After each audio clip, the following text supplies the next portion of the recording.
Of course, kids love any brightly colored song-filled spectacle that Disney puts out, and Frozen 2 is no exception. But don't worry, because there are plenty of adult moments in this seemingly wholesome franchise to keep people of all ages interested and entertained. Is it just me, or are Kristoff and Sven way too close? You got me.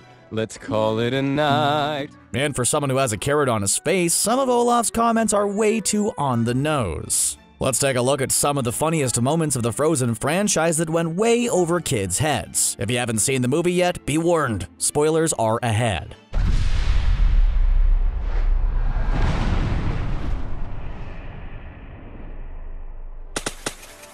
Right from the get-go in Frozen 2, we learn that Kristoff wants to take his relationship with Anna to the next level by proposing.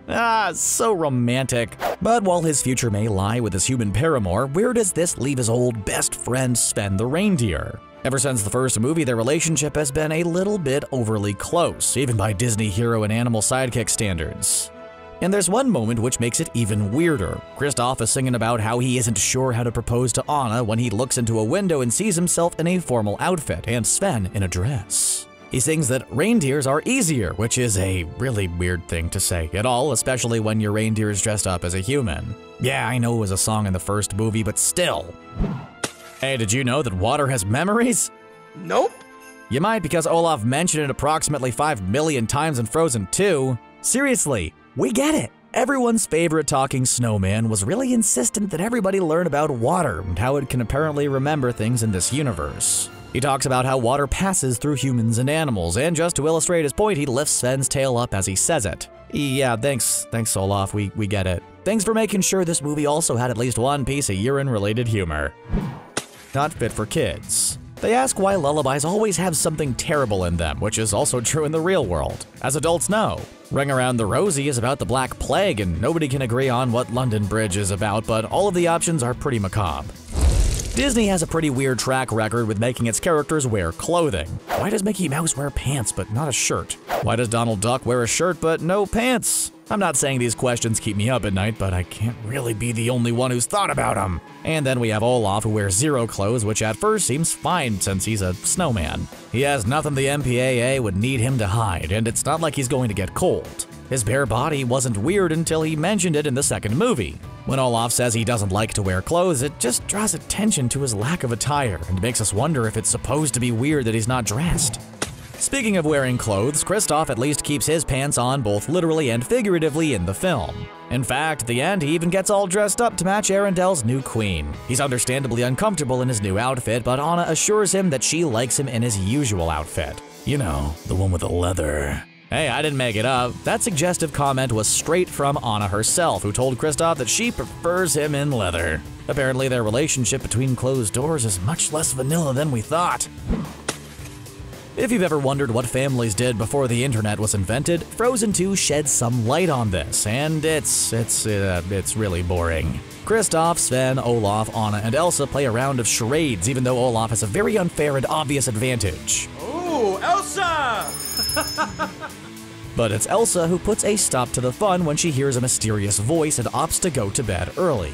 After she's gone, Anna asks Kristoff rather suggestively what they should do now that they're the only humans around. Of course, Kristoff immediately bungles the moment by trying to propose and failing spectacularly.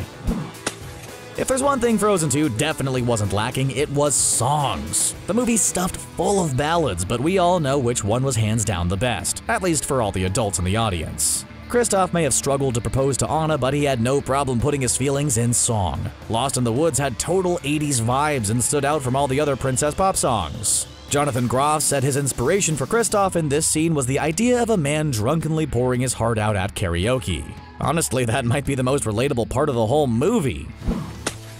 Even under the best of circumstances, there's a lot of pressure to pull off the perfect proposal. And when you're proposing to a princess, things just get even more challenging.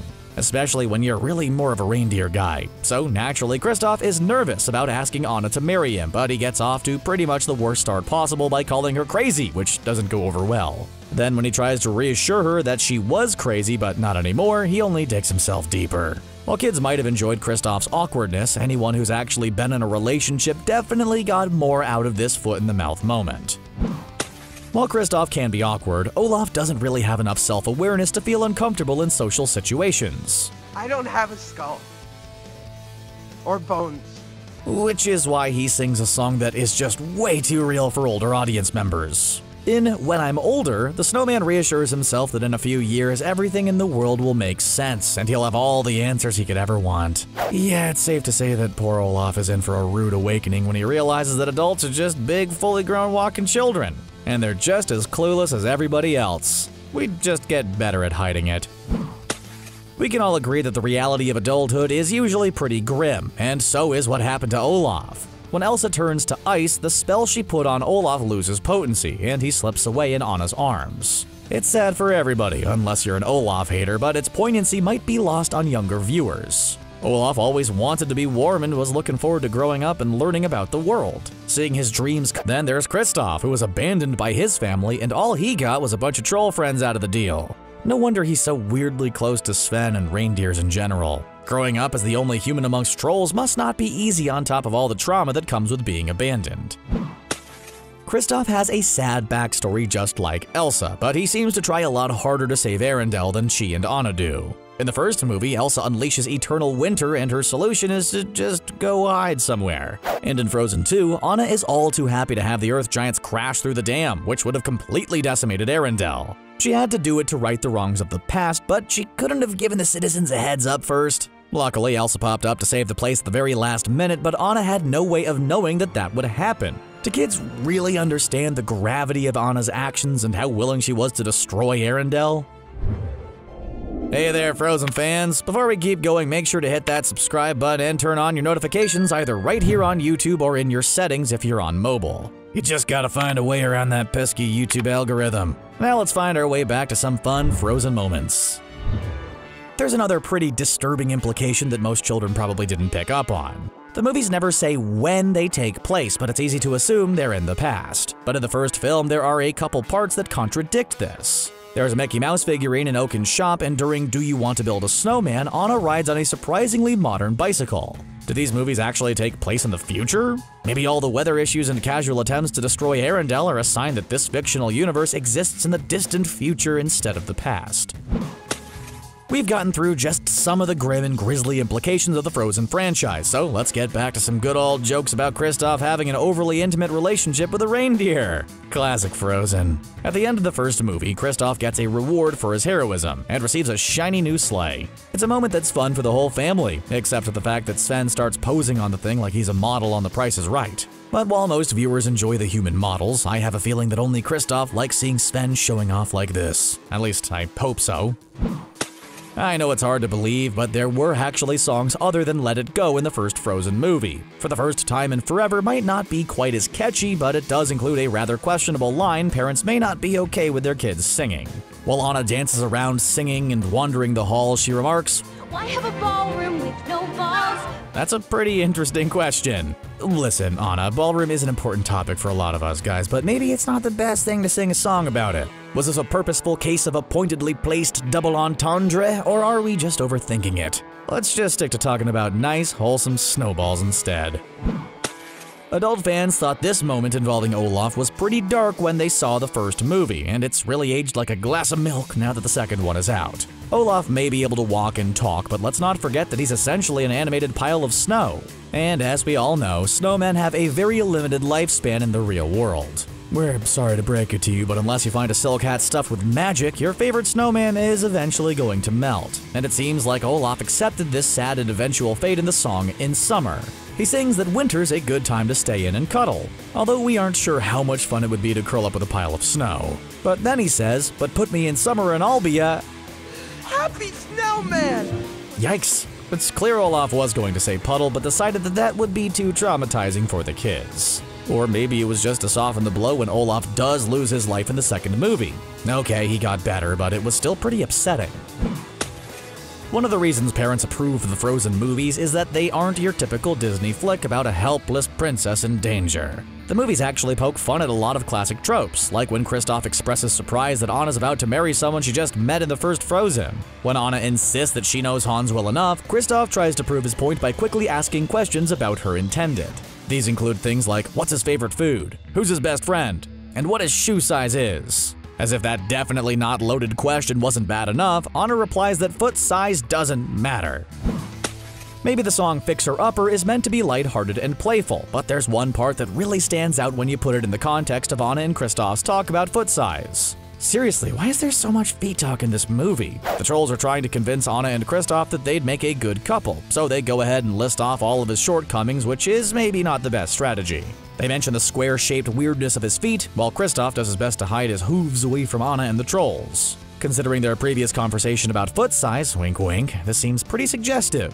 Hopefully Kristoff's feet are the only square-shaped part of his anatomy, or at least that's what I'll tell myself so I can sleep at night. The shoe foot discussion isn't the only weirdness that goes on between Anna and Kristoff in the first movie. When he's pelting her with questions about Hans, he asks what she'll do when she learns he has disgusting habits, like picking his nose and eating boogers. First of all, gross, Kristoff. How old are you? Anna replies that princes don't do things like that, but Kristoff knowingly insists that All men do it. Ew. But he was talking about eating boogers. Or something else that all men do. Well, as long as they have enough ballroom.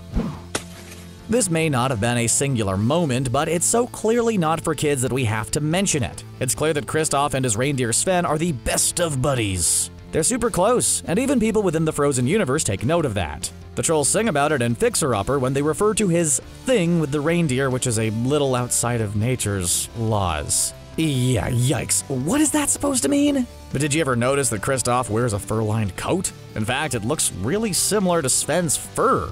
Since Sven's skin is intact, is it possible that Kristoff is wearing the pelt of another reindeer? Possibly one that Sven knew or was related to? The implications may be gruesome, but is it any weirder than Cubones wearing the skulls of their mothers in the Pokémon franchise? A frozen expanse of gleaming white snow can be beautiful, but apparently if you're actually made of snow, it gets kind of old. Just ask Olaf, who has put some time into thinking what other colors might spruce up snow a little bit. When he meets Anna and Kristoff in the first movie, he waxes poetic about what it would be like if the frozen ground was a different hue. He momentarily suggests the color yellow before quickly correcting himself that that particular kind of pigment would be a bad idea. Yellow and snow? No go. Well, according to the song Fixer Upper, Kristoff can only go to the bathroom outside, so apparently yellow snow is a fair thing for Olaf to be worried about. Maybe it's because he's a snowman, but Olaf says some things which sound really questionable to us humans. There are a few times when this character loses his head, quite literally. But this interaction with Kristoff goes way too far. Olaf loses his head, quite literally, and needs to ask Kristoff for assistance. He says, Hey, do me a favor, grab my butt. and there are probably a million different better ways he could have asked for help. And when Kristoff obliges, Olaf is visibly relieved in a way that comes off as pretty inappropriate. It seems like he was just a little bit too overjoyed with the prospect of his human friend touching his snowy bottom. There are a lot of drawbacks to being royalty, even in the fictional world of Frozen, but one of the big benefits has to be all the awesome over-the-top parties. And adults know that more often than not, people tend to get pretty tipsy at these kinds of celebratory shindigs. So exactly how much champagne did Hans drink before he met up with Anna to sing Love's an Open Door? At one point he says maybe it's the party talking. We have a feeling it was less the joy of being at a party and more whatever alcohol he was drinking. I'm not saying that you have to be drunk to sing songs from Frozen, but it certainly helps at office holiday parties. Speaking of songs from the first movie, let's not forget about For the First Time in Forever, when Anna is trying to tell Elsa about the trouble in their kingdom. She says Arendelle's in Deep, deep, deep snow. Yeah, she was probably gonna use another word that starts with S, which parents do not want their kids repeating. Although replacing swears with snow is a pretty fun idea. Ah, snowballs. A big twist in Frozen was the betrayal of Hans. It was quite the surprise that he betrayed his 24-hour fiancée Anna when she showed up begging him for a kiss to free her from a curse. Of course, the audience knew Anna was seeking healing, but the other characters in the scene didn't know that. When Anna tried to buck her up, they all made a very hasty retreat to give the couple some privacy to do, well, I'm sure you can figure it out. Which one of these Frozen movie moments was your favorite? Or was there another inappropriate scene that we didn't mention here? Share your pics with us in the comments section below, and don't forget to like and subscribe for more great videos from CBR. As always, thanks for watching.